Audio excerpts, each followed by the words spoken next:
Very fry. Yeah. A super, a medium to small shallow super will get you anywhere from 20 to 23 pounds of honey when you extract. Yeah.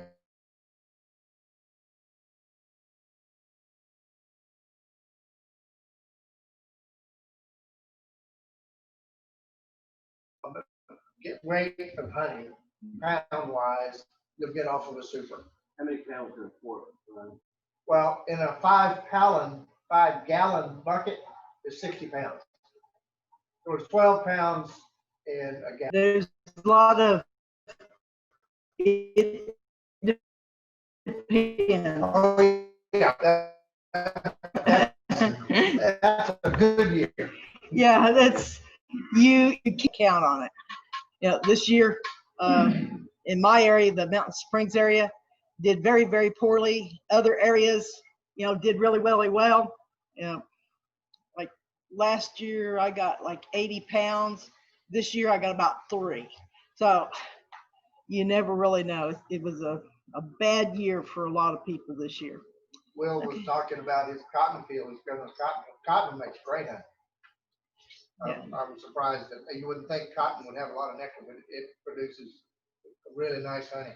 Well, natural cotton has not only nectaries in the flowers, but it has nectaries underneath the leaves. The leaves, yeah. That's I found that out. But they have modified cotton and modified it and made it to where they can harvest it all at one time with machinery versus, you know, having people out there picking it every day. And with that modification, it doesn't produce as much nectar as it used to. But if you've got, you know, some hives close to it, they're going to, you know, pick up everything they can during that short period that it does have pollen. It's, you know, you can buy the natural cotton seed in different colors and stuff and plant little patches in your yard, as long as you don't plant large acreages. You do not have to have permits. If you're planting, you know, 10 acres, then you have to have permits because of boll weevils. So it's something, you know, you can plant a little small patch in your yard and get some cotton. Okay. Another one from August is up on our website. You have an idea when Yeah, I might? as soon as I can get it packaged up and email it to Stacey, I'll get it to her. So we'll get the Zoom meeting from September up there, so you can go on to the member side of our website and actually view that Zoom meeting. We're going to be selling pollen feeders tonight. They're $20. See Julie. This is what they look like. We do this once a year as a fundraiser. This part's glued on, but you can remove the cap, add about a cup of pollen, hang it in the, you know, kind of like this. It's got screen here that keeps birds from using it as a bird house, because they love these things.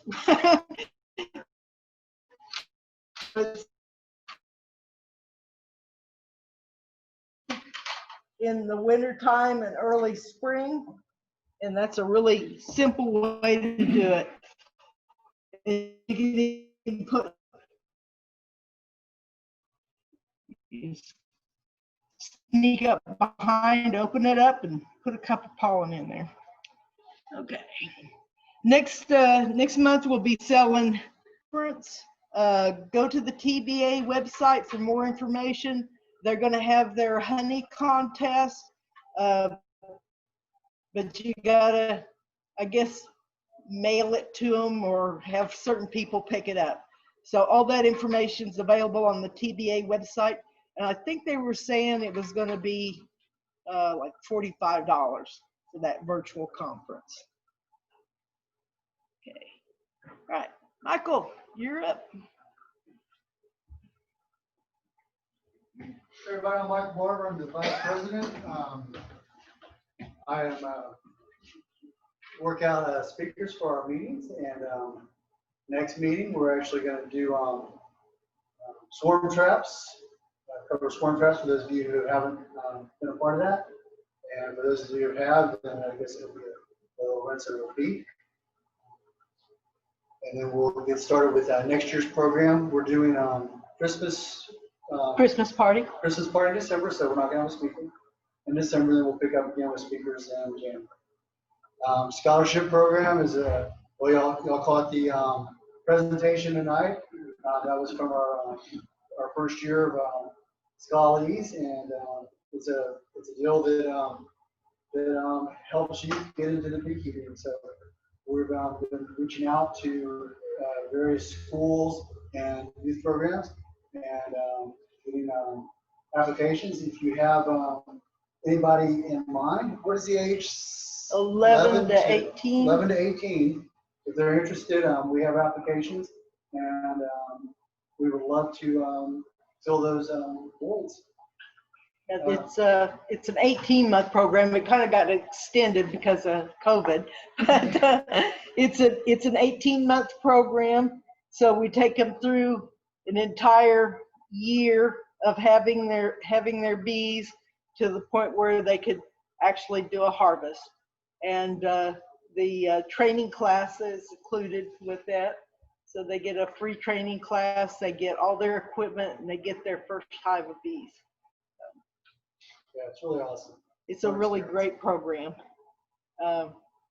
We didn't have anybody that we could accept for 2020 into the program.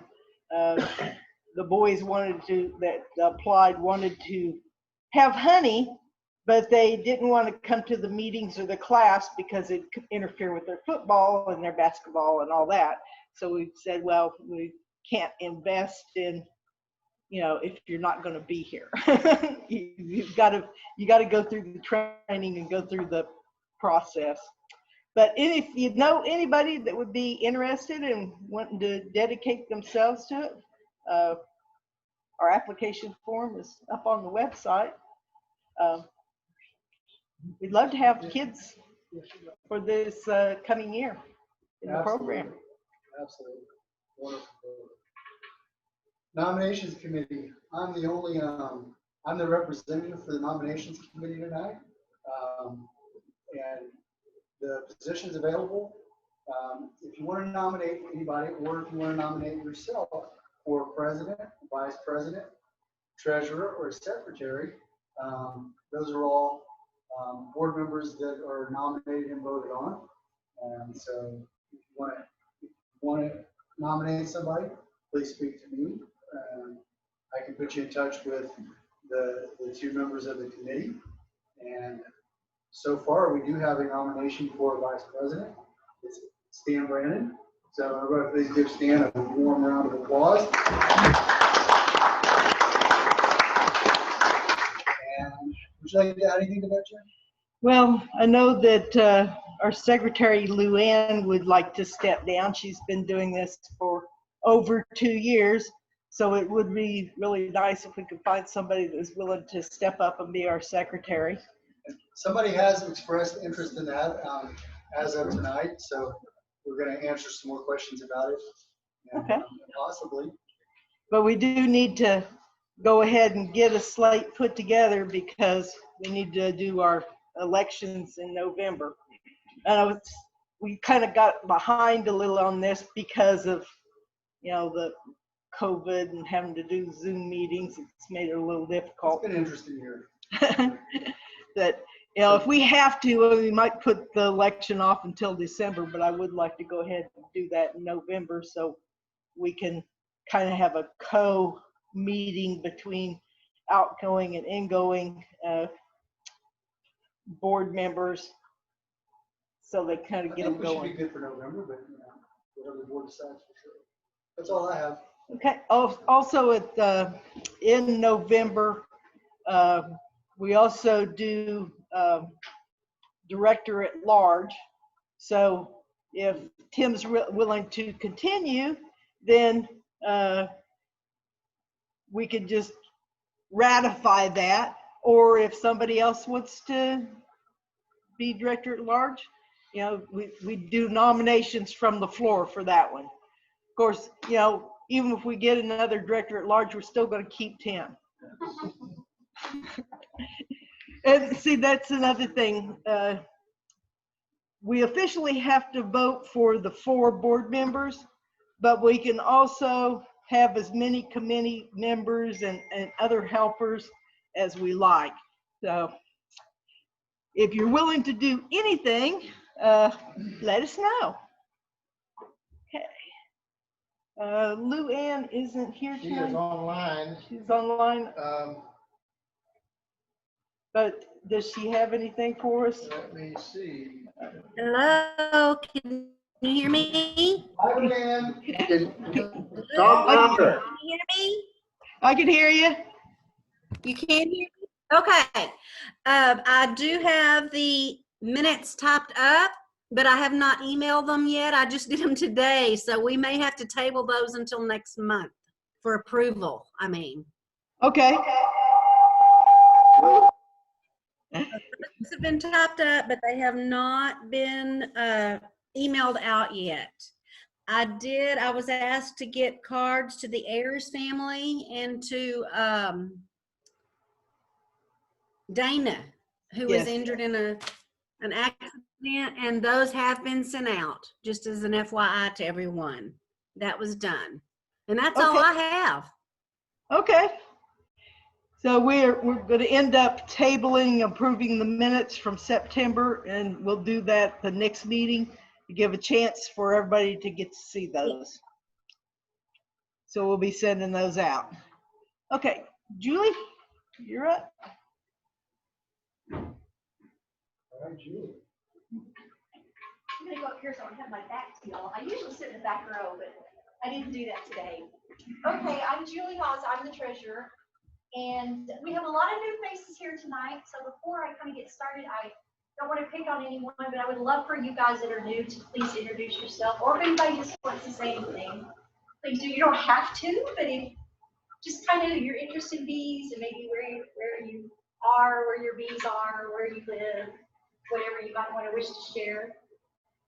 No, nobody, y'all are shy. Okay. I'm Mark Reeves. I live in St. Joe. I had my bees at Diamond Mountain right outside of St. Joe. I acquired bees in March. And I have 6 hives. I had 7. I lost one. Somehow my queen disappeared, died, left or something. It happens. So I had to take those bees, put on another hive. But, I robbed my first hive first week in July. I put a super on a hive. I've got a hive that grows. The queen does an amazing job. And I got a full super honey. I got 32 pints out of one hive. And I was real happy with that. I've got honey boxes in all my hives now, but I don't know if I'm going to rob them. It just depends on what they look like, first week in November. Well, if you've got a lot of bitterweed and snow on the prairie in your area, that honey might not taste very good. It's been an experience. I've enjoyed every bit of it. It's always wanted to take care of bees or have bees. I finally decided to. A friend of mine talked me into it. He has bees down in Ferguson, and I enjoy it. The other day I had 8 little critters getting a suit with me. I didn't enjoy that. It's been fun. No, it's not fun when they get in the suit I with you. plan on getting 20 to 25 hours. I think that'll be a good number. But I may change my mind as I grow. I don't know. Welcome. Glad to have Welcome. you. Thanks for letting me come. Have you done bees before? This was your first This is my first experience in experience. March? Okay. You kept 7 of them alive. That's pretty good for a beginning beekeeper. I was really disappointed I lost one. But it was just because I didn't know what I was looking at. Yeah. Okay. Anybody else? Who's next? Yes, ma'am. My name is Jenny, and I live in the Mountain Springs area, and I got 3 nukes in mid-May. And Tim is mentoring me, and so I'm brand new to beekeeping, but all 3 of my hives look pretty good going into winter. And I'm just excited to be here to learn more and get to meet everybody who's doing this. But I have my 8-year-old son is helping me. He's learning about all of this too. And we have a little ranch, and so this is his avenue to be a helper. So it's been fun. Great. Awesome. Glad you're here. Thank you. Learn a lot. Okay, anybody else? Anybody else? Okay. Well, I'm glad everybody's here and happy always to see new faces. So welcome to all you guys. Like Jan said, I'm selling the pollen feeders, and I'm taking membership. So if somebody wants to renew our new year, we have a fiscal year, so our new year actually started July 1st. So it's kind of been slow with, with everything going on, but I'm here for that if anybody's interested. Let's see, we have my paper here. So for our cash balance in the Simmons Bank, it's $3,303.29. Our PayPal account has $51.84. So that is a total of $3,355.13. So not a lot, but still pretty good amount for a little club like us. And we have 46 members currently that have paid. And then I have collected for 4 new and renewals tonight. So that's not including that 46. So on the books, we've got 46. So So if you got 4, that means we have 50 now. yeah, we do. Good. including the ones tonight. So thank y'all. If anybody has any questions, I'm happy to help. Yeah. Before the COVID thing, we were up to just over 70 members. So it's really kind of hurt us not being able to have face-to-face meetings. But we did learn how to do Zoom, and hopefully we'll be able to do both, have our face-to-face meetings and Zoom for people that are, not feeling well or unable to travel. I think it'll open it up and give us a few more options. Okay. Susan is not here tonight. I don't know if she came in on the Zoom or not. She actually says she has COVID, so we need to wish her well. Probably need to send her a get well card. Byron. I'm Byron. So the webmaster, I'm not anymore. Tim's wife, Stacy, is the webmaster. I just have updated my name tag. I'm the educational director. And what I basically do is, when we get the opportunity, we go out into 4-H, into schools, high schools, into 4-H and ag classes, and give presentations on beekeeping. So far, we've connected with one, the Munster High School. A couple weeks ago, I went out and spoke with them. They got their classes together, and they were interested, but they weren't. I haven't heard from any of them yet, but we're hoping to expand that and get into some more. We're also trying to solicit interest in the Texas Honeybee Education Association, which is put on by the Texas Beekeepers Association. And we'll have more information on that. I've got some brochures. I didn't bring them tonight. I wasn't sure. There is some brochures in the back. Okay. And then we're also trying to make videos to put on our website. How to do inspections, what to look for, how to requeen, how to install a nuke. A lot of things that you'll learn in classes.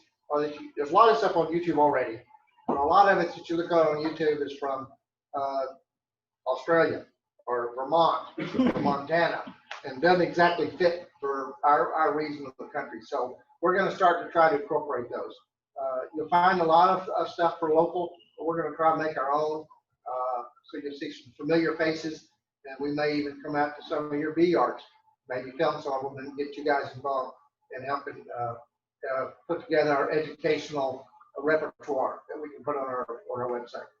and any other ideas you've got. If you've got a school group or a Girl Scout troop or a Boy Scout troop or something that would like to learn about bees, get a hold of me, and we'll set up a time to. We've got an observation hive. We put a frame of bees in there. It's got honey and brood and everything on it you can see. And we've got posters and handouts, and we'll go to them and we'll show them what it's like, talk about what it's like to be a beekeeper and how important bees and stuff are. And then if we really get a lot of interest, we'll actually suit up a few at a time and take them out to somebody's apiary and go and do a hive dive and take a look and see what goes on in there. That would be on a Saturday or a Sunday or a weekend or something like that. And we're probably more appropriate next spring, but we're trying to build towards that kind of activity for the club. So if you got ideas, let me know. If you got something you need me to get involved with, let me know, and we'll see what we can tackle it. Thanks, Byron. And of course, also, he's gonna help coordinate our spring classes. Oh, yeah. Yeah. Well, I figured that's right. We had, if we have them, where we have them. Yeah, we gotta figure out where we're gonna have them. But we will have them somewhere. We will find a place. Okay. Is Stacy here tonight? Stacy's not here tonight. So you gonna report on her behalf? She said she does such a great job, there's really no need for her to show up. That's what she said. But she can always dial in on Zoom, so. My name is Tim Branham. I'm the director at large. My wife does the website, but unfortunately, she works the complete opposite direction of this side of the world. And so you may never actually see her at a meeting. So if you have a problem with the website, let somebody know, and she'll get right on it. You can send us an email. Did we get numbers on the website? I don't even Yeah, she's got an email on the website for Yeah. Webmaster. Either way, contact somebody if there's a problem, if you're having trouble with your password. Make sure you get right a hold of her because she's approving them and so on and so forth. Questions about the website? Just for fun. I couldn't answer them, but just for fun.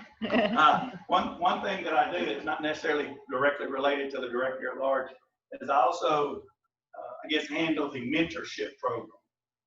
So the only question I'd like to ask is who here is a member that doesn't have a mentor? We don't have one. That includes the new members too. We may hook you up. So for the cost of membership, you can get a mentor. We have, now I'm guessing Five? six. I think we have six now. Yeah. And they're willing to help. If you're having trouble with your hives, get a mentor. The other thing that I was talking with Mike about is if you've had a mentor and you've done your year, it doesn't necessarily mean that it has to be over. Get back with that mentor. They're going to help you at whatever, if you have a bad year, you don't do things like honey production. Like this year was a terrible year. Maybe you didn't get involved in honey production. Stick with your mentor. If you're not happy with your mentor, or for whatever reason, make sure you get a hold of me and we'll reassign you. Or if you just want to learn a different method, we'll give you another one and you can go from there. You can reach me on the website, you can reach me at the meetings. Probably, I'll just say this because I'm doing it. This is probably one of the best benefits of being a member that I think you can get. So if you're a member, don't have one, let somebody know. Questions? I want to echo what you said though. If you've got a mentor and you're not comfortable with them, there's no shame in that. Different Absolutely. beekeepers do things different ways. Some beekeepers use hard chemicals and you don't want to. Well, say, I don't want to do that. Let me find me a mentor that uses IPM or more natural treatments and let me go through it. No harm if you want to switch mentors, okay? People, they just do things different. So find a mentor that kind of fits your style. The first one you get doesn't, throw him back. Or schedule. Maybe you're just on a different That too. schedule Schedule. than that Yeah. person. Last thing I'd like to mention out of my realm, did you mention master beekeepers? No, I did not. Well, let me tell you about Byron. Yeah. Byron is also running our master beekeeper program. And I think it requires that you have bees for 1 year before you're eligible. Before you, I'll get into it. Let him talk about it because he's adding structure to something you could do on your own. But for me, I would never get around to doing it. But Byron's got it laid out and organized it, so it makes it easy for you. Yeah. Well, Go part ahead. of the educational director, I forgot, is we had some interest in some of the members wanted to learn and get ready to take the Texas Master Beekeeper exam. Well, there's 4 different levels of Master Beekeeper, so they want to get ready for the apprentice level. So we started about 6 weeks ago, and online at Zoom every other Wednesday night, going through the different modules that you need to learn before you can take the exam. You can study to take the exam after you've had bees. You can study anywhere if you want to, but to take the exam, you have to have had bees for 1 year. And most of the people in the program have done that. So when you get halfway into your beekeeping year and you're thinking, I might want to get ready to take that exam in November next year or in the spring, then holler at me. We'll start up another session and we'll go through the modules. And we go through and I let you do the modules on your own, but then I send you a quiz that tests you on those modules, and then we'll get online and grade it. So it's sometimes we can't meet. Last night we were supposed to have a session, but 2 or 3 of the members got tied up and couldn't make it, so we're just going to postpone it. We'll do it next week. So it's very flexible. You don't have to travel. We can all do it online, but it'll get you ready if you want to take that Mr. Beekeeper exam. Even if you don't want to take the exam, it'll make you a better beekeeper. And after we go through the apprentice level, we'll go through and have some people want to start on the advanced level, and we'll do that round of modules and stuff too. So that's another thing we do. I forgot that. Yeah. Okay. Well, our hospitality lady didn't show up, so I sent my husband and daughter, and they went and got us some hospitality stuff. So we've got hospitality set up back there. So we may need to get a new hospitality person. So if anybody's interested in that, let us know. Melanie lost her husband, and she's kind of been out of pocket here lately, which is understandable. And then Dana, who took over for her, had an accident. Yeah, then Dana, who was helping out, taking over, I guess she had a motorcycle accident, and she ended up being in the hospital in Arkansas, I believe. So we're hoping that she gets healed and back before too long. But if somebody wants to help with hospitality, we're going to need some help in that area. Okay, few blooming nectar plants. At each meeting, I usually try to have a few plants that I've been seeing blooming lately or that bloom at this time of the year. And I focus on plants that I've actually, or a member has actually seen bees on. If you look at most lists for plants, bee plants, they're developed for Ohio and Michigan with a lot of plants that we do not have here. So I've been trying to introduce some new plants at every meeting. So here recently I had somebody send me a picture of, most people know it as frostweed, but it's also called Indian tobacco, and squawweeds or other common names for it. It's a member of the Asteraceae family. It's a perennial. It blooms anywhere from August through November. It likes shade to partial shade, and it likes moist areas. So it likes, low areas or areas that have quite a bit of shade that hold some moisture, riparian areas like that. We've got the frostweed name because with the first freeze, it'll cause like ribbons of the sap come out and freeze. So there's a lot of people that go look for it right after the first freeze so they can see these ribbons, and sometimes they're very decorative. but it's a fairly tall plant. But you'll see it, it's got a lot of small white flowers. The other names is because the Indian tobacco is because it was used as a smoking product. It was also dried and boiled the roots, and it was used as a medicine to relieve cramps, chills, and fever. And it's at the native plant sales that the Native Plant Society has. You can pick up plants from them sometimes, or you might be able to find it at Painted Flower Farm in Denton. But it does need shade and moisture if you're going to plant some. Common broomweed. For years, I never saw any bees on the broomweed. This year, I finally saw some bees on broomweed, and actually Lori took a picture. There's the bee there. It's kind of hard to see it. It's an annual. It blooms from September, and sometimes it'll bloom clear up into December if it doesn't get a really good hard freeze. By the time it blooms, most of the leaves have already dropped, so you'll just see the blooms at the top, very bushy. The settlers used to gather the plants and tie them together to sticks to make brooms, because it'll grow with the stem coming up, and then it'll just bush out like this.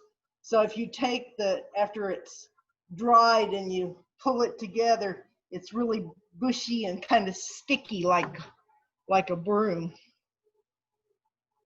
I had some one year that grew about this tall in an area, and I actually made a broom, and it's at the Interpretive Center at Al Dubois.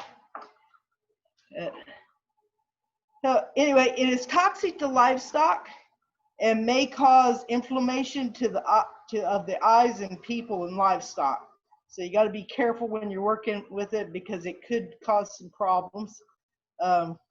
There's a similar perennial plant that looks a lot like it that's called broom snakeweed. It's in the same family, but it's a perennial. But it looks a lot like this plant. It's also called matchweed, because when it dries out, it's highly flammable, and they used it to start fires with. But if you'll see these yellow blooms, and it may be your broomweed, but if it still has leaves on it with the blooms, it's probably the snakeweed. And both of them are toxic to livestock, and they like overgrazed pastures. Do the bees like the snakeweed? The bees like snakeweed too. In fact, I think the picture that Justin Hartman put up on the website may have been snakeweed instead of broomweed, because it looked more like the snakeweed to me. Okay, pigeonberry. This is another plant that kind of likes the shade or partial shade. You can get those sometimes at native plant sales too. It's a pretty little plant. Has red berries that are eaten by birds. It's a perennial. It's a member of the pokeweed family. It'll grow anywhere from 1 to 3 foot, but most of the time when I've seen it, it's usually about a foot tall. It's good forage for deer, sheep, goats, but the fruit and the leaves are toxic to human beings. This is Liatris, also known as gay feather. This is the narrow leaf version. There's other species in Texas, but it's got an onion-like corm, and you can actually dig those up and transplant them pretty easily into your flower beds. But it does not like a lot of moisture, so you need to keep it in an area that's dry, or they'll just the bulbs will rot. Florists like to use these in floral arrangements. So they'll grow for floral arrangements. It starts blooming in August, and usually right now it's blooming really well in October. It's a very pretty flower. You can see it growing out in the prairies, but it's a very, very nice plant. But you usually can't find it in nurseries. So you spot some in somebody's yard, you know, ask permission before you dig it up and take it. Roosevelt weed, also known as poverty weed, is another name for it. It's more like a shrub or a small tree. You'll see it growing in ditches, bar ditches, alongside shorelines. It likes a lot of moisture. At my place, it likes to grow over the septic lines. The bees love it. The blooms on it look kind of like little paintbrushes, but you'll see these shrubs blooming about this time of the year, but they can get up to like 9 foot.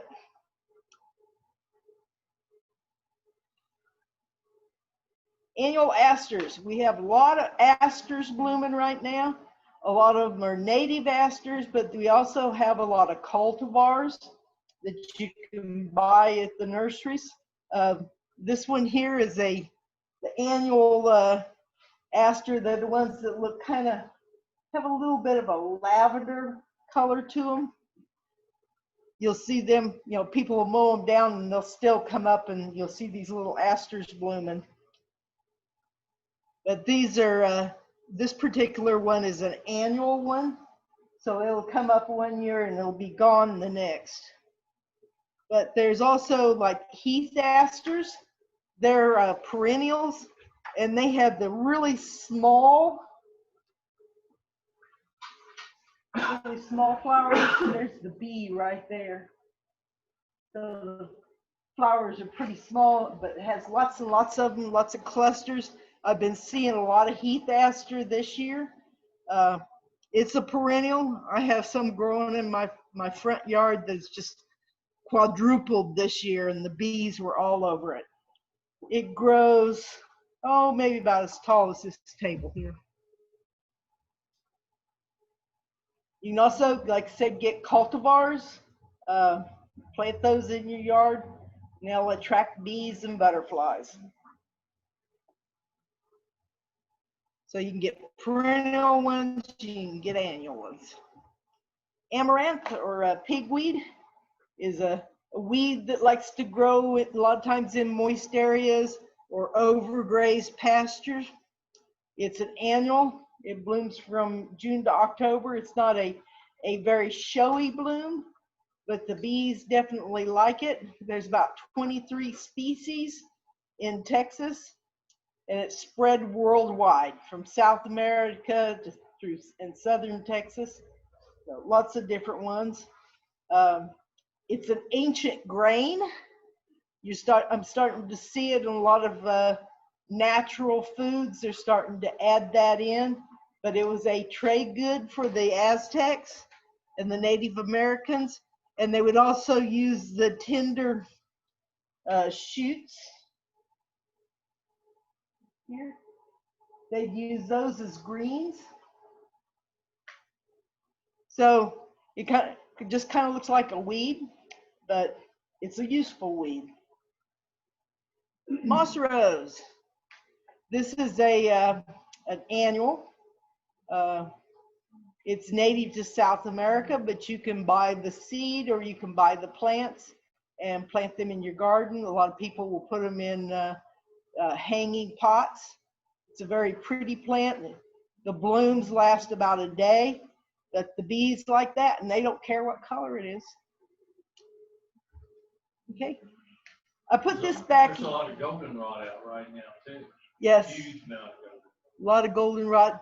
I talked about that last month. The goldenrod and the mist flowers blooming. Yeah, too many plants for me to do them all in one meeting, but yeah, the goldenrods are really doing well. There's lots of different species of that too. I put this back, I had this in last month, but I added a little bit more to it because there's been an interest in, how do you get these plants and when do you plant them? Most wildflowers are planted in the fall, So one of the things you can do is, this time of the year, a lot of times, or when they get through blooming, you can gather the seeds and store them in paper sacks and let them dry out. Some seeds do better if they're frozen. So if you gather them, say in August, and you put them in a sack and stick them in the freezer, and a lot of times that helps scarify the seed and makes it germinate better.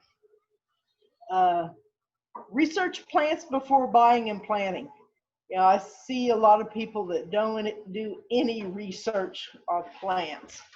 What's its growth habit? Is it invasive if it's happy? Things like goldenrod and the asters, they can be invasive. If they're happy where they are, like, of course, it's not a bee plant, but endless sea oats. To me, it has another name, endless sea oats. If it's happy, it takes over. So, find out whether or not it's an aggressive plant that'll be much more than you want to handle, and find out whether or not it's toxic to animals. If you have dogs or cats that like to chew on plants, or you have livestock, make sure that if you're going to plant this or have it, that it's not toxic to your animals. So that means do a little bit of research. I always like to use this acronym for plants. Whenever you're planting something, consider its place, what's its spacing, what's its height, what's the proper location for that species and for the homeowner. I don't know how many times I've seen people that bought that cute little shrub and then planted it right in front of the window, and a couple of years later it's 10 foot tall, and they're looking at tearing it out because it wasn't placed in the right place. Find out what its light requirements are. Is it full sun? Is it shade? Is it part shade? Sometimes when you see nursery plants, it may say full sun, but that may be full sun in Michigan. So it may need a little bit more shade in Texas. Need to do some research. Is it suited to our temperature zone? A lot of times plants that we get are not suited for our area, but people buy them because they're pretty. Is it wind pollinated? If it's a wind pollinated plant, it's probably not a bee plant because they don't usually go to wind pollinated plants. But if it's wind pollinated and it doesn't get any wind in that area, it's not going to pollinate very well. Nutrients. Does it need fertilizer? A lot of our native plants really don't need fertilizer. A lot of your cultivars do. What's its moisture requirements? If you plant it in an area that's going to have a lot of moisture and it's a dry loving plant, you've wasted your money and your time. In Mountain Springs area, I have to also keep an eye on my water pH. Our water is very alkaline. So, and our soil has a tendency to be slightly acidic. So if I have a plant that likes acid and I keep watering it all the time with alkaline water, it's not going to do well. What soil type does it require? I see people all the time that plant plants like peonies. Peonies do not do real well in this area unless it's one that's been grown and adapted to our area. You don't see too many lilacs here. They don't do well in our area. So, when you're buying plants, think about your plant acronym when you do your research. The web has a lot of different seed sources, and planting information. So almost anything that you're interested in planting, you can type it in and it'll tell you how to plant it and when to plant it. Just be aware when you're buying wildflower mixes that it doesn't mean that it is native or adapted to our area. I've seen so many wildflower mixes that will say it has corn flower in there, or also known as bachelor buttons. Bachelor buttons do okay here, but it's not a native plant. So other things that in that mix may not do well here at all. Check to see the actual seed percentage. I've looked at some of these packages before, and they're like 10% seed and 90% filler. So you think you're getting a big package of seed, and you're getting a big package of chaff. So look and see what the actual seed percentage is when you're buying. Monoculture is good for short periods only. Like we're going to be selling vetch seed. Vetch is great, but it has a short period where it blooms and then it's gone. So it's better to have kind of a diversity. A lot of people like to plant the red clover. The bees love the red clover. They do real well on it, but 2 weeks and it's gone. And then what do your bees have to feed on? So try to mix it up a little bit and have multiple sources blooming at different times during the year. For wildflower seeds, I've got like 3 places that I kind of recommend. Native American Seed from Junction, Texas. They're a good source for wildflower seeds. There's also Wild Seed Farms in Fredericksburg. These guys specialize in nothing but natives. These guys will do some native and some adapted to our area. Then there's Painted Flower Farm in Denton, Texas, is a good place to get native plants. Okay, so do your research. Do not waste money buying plants just because they're pretty. I don't know how many times I've seen people in Home Depot or Lowe's buying Asiatic lilies in full bloom. Yes, they are very pretty. They take them home and, a couple of days later, they're done. And then they aren't going to probably come back next year. So you've wasted a lot of money just because it was pretty. Plants in Michigan don't usually do well in Texas. And, that's what a lot of these big box stores will sell stuff that comes from Michigan and other places. They look pretty. They want you to buy them. They want you to buy them. They want them to die, and they want you to buy them again next year. Keep that in mind. Don't throw your money away. Look for native or adaptive plants. Okay, here's some different native plant books. When I'm looking up the information on the different plants that I put in my PowerPoints, these are some of the ones that I use. I really like the Ricky Lennox book. I use Wildflowers from Texas because it's very simple to find plants in there because you can do it by flower color. Texas Wildflowers is a really good book. If you're into range stuff, Texas Range Plants is they have drawings versus color pictures, but it's a very good book that'll tell you about livestock uses. Same thing's true with Range Plants of North Texas. They'll tell you whether or not it's a good plant for livestock. Remarkable Plants of Texas, I put that one in there because it tells you the historical uses and a lot of things that you would never know about different plants and trees. So it's just a really interesting read. If you want to landscape with native plants, the Sally and Andy Wilsowski book kind of goes by regions in Texas.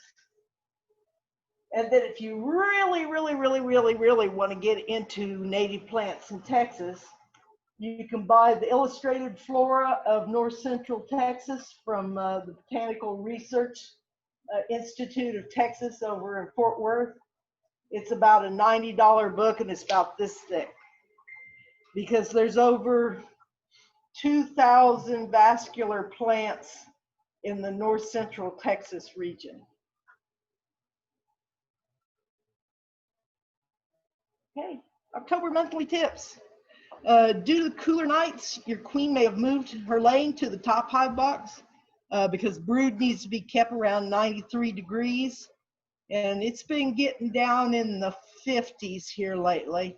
And it's going to be start moving towards 40s and 30s before too long. So you may see that she's already kind of concentrating her laying in the top hive box.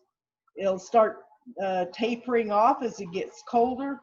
A lot of times the queens will quit laying in November, and you'll be broodless in December. So that is normal. If you have queen excluders on, get them off now. Fall pollen and nectar should be available until first frost. Last year we didn't have a whole lot. We had a lot of rain, but this year we're having a really good fall flow. So it should be available. But check your honey pollen and brood pattern on frames. And the girls need about anywhere from 30 to 50 pounds of honey stored for the winter. And it's kind of strange because the larger the hive, the less honey they need during the winter. Smaller hives usually use more because they burn a lot of energy trying to stay warm. If you have a screened inner cover, get those off. Install your entrance reducers by the end of October. You may need a mouse guard if you sit your hives down low, like on pallets or on the short stands. You may need to put a mouse guard on because the mice just, love the nice warm hive to try and put nests in. Consider facing hives to the south. Tilt the hive so rain will not run into the hive. So you want to tilt it forward, especially if you got solid bottom boards in there, so that moisture doesn't run into the hive and cause a wet, moldy situation. That's not healthy for your bees. Treat varroa if needed. If you like to do the oxalic acid, wait until there's no capped brood, and then treat with oxalic acid dribble on a warm day, and that'll knock out over 90% of any varroa that's still in your hive. Make sure that your moth crystals in your stored supers, you need to check those about once a month, make sure they haven't completely evaporated. They are used to repel moths. It will not kill moths. Okay. Combine weak hives with strong hives. If you've got a hive that only has about, when you look in there, you can only see bees on about 3 frames. That hive is very, very weak. And about the only thing you could really do is you might be able to nurse it through in a nuke for the winter. But if it's been that way since the beginning of the year, or was a strong hive and it's declined to that point, you've got a queen that's not doing very well, and you need to combine it or you'll end up losing them. Go ahead and pinch that queen and combine it with a stronger hive, then do a split in the spring. So each hive should have at least 2 full boxes of bees covering at least 8 frames each. That's if you've got a 10-frame hive. If you've got 8-frame hives, 6 frames each is good. If you've got a bunch of supers on and they aren't full of honey, go ahead and remove those supers and set it up kind of like this, where you have your honey on your top, and you're going to move your brood down here. Eventually, your brood's going to go away, but when your bees cluster, they're going to cluster in this area. So you want to move the honey to the center. I'll go over that in a minute, on the next slide a little bit. You need to have some ventilation in the wintertime. You can leave bottom screens open if you'd like. Personally, I close it up because I figured that's just helps them a little bit, not having to cluster quite as much because it's a little warmer. But you can leave your screen bottom boards open if you like. But you do need some ventilation at the top up here in order to help keep from condensation forming. You can prop your telescoping inner cover up a little bit, or you can cut a notch in your inner cover, which is what I usually do. I put a little notch in the front. The bees seem to like having an upper entrance anyway, but that gives them just a little bit of airflow and helps prevent condensation. Another thing you can do is glue some popsicle sticks on the bottom side of your inner covers, just to give that tiny little gap, the little airflow, because consuming the honey and the clustering creates heat and water vapor, and that makes it condensate. And then you don't want it raining on your bees in the hive, because that'll make them sick. Okay. So when they're in clusters, you're going to see something like this. So you got two boxes. They're going to cluster in the center. Right here, you can see here where it shows the heat pattern. That's where they're going to be. So where you want your honey for them for the winter time is right where they're going to be clustering. Because if they do have to cluster for a long time, say we have one of those winters where we've got 20 degrees, for a week, and they have to stay in a cluster, you want them to be clustered right on top of that honey, because they can starve to death having honey over here at the sides and not being able to get to it. So bee body temperatures start clustering when it gets to about 57 degrees. If they do not cluster and they're outside or something, 50 degrees, they start getting paralyzed. At 45, you have frozen bees. Outside air temperature, when it's 50 to 110, you'll still see some flight activity. They'll be out at 50 doing elimination flights. But when it gets down to less than 48, they're going to cluster. And then they'll have no cleansing flights. Gotta hold it. Cluster temperature, in this cluster, they'll try to keep it around 95 degrees at the center. They have to have it 93 for brood. Now they can survive at cooler temperatures, and they'll take and they'll rotate in and out. But if it gets too cold, they get paralyzed and will die. But that's a good thing to just keep in mind when you're thinking about winter. I usually keep track kind of how cold it's getting at night. Okay. All right, my tips and tool this time is adding wax to foundation. If you have wax moths, even though you buy brand new frames and they have a coating of wax on there, if the wax moths can get in there, they will eat that coating off. So when you put it into your hive, there's nothing for the bees to start drawing comb. So a lot of times you'll put a frame in there and you'll go, why don't they ever draw any wax out on this? It stays empty forever. Well, it probably doesn't have any natural wax left on there because wax moths ate it off. Also, if you have a problem with wax moths, you lose a hive, the wax moths come in and they start eating everything off and you just have this dirty webby mess left. You can clean off the webs and the mess, but then you need to recoat that foundation. One of the ways you can do that is you can buy one of these little cheap crock pots. It's one of those little bitty ones that cost me about $8, I think. And you can either render your own wax cappings and stuff and use that, or you can actually buy blocks of wax. Daedon is cheaper than man leg. It's about $8 for a pound. And put it in here.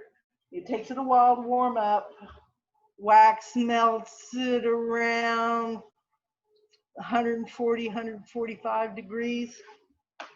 So this will get hot enough that it'll melt it. You take a little foam roller like this, dip it in there, and just roll a coat on there. And I found even if you do have some wax on there, if you put a little bit more, the bees are more likely to draw it out. They like that extra wax. Makes their life easier.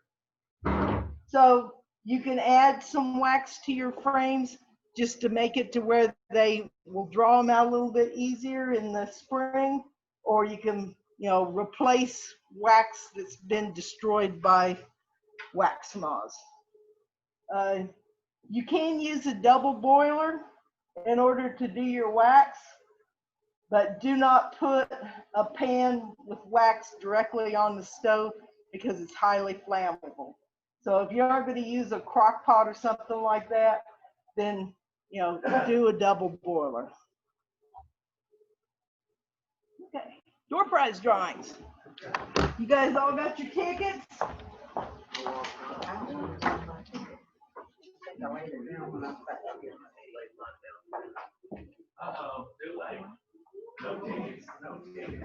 ticket to run. After this, we're doing a break. Yes.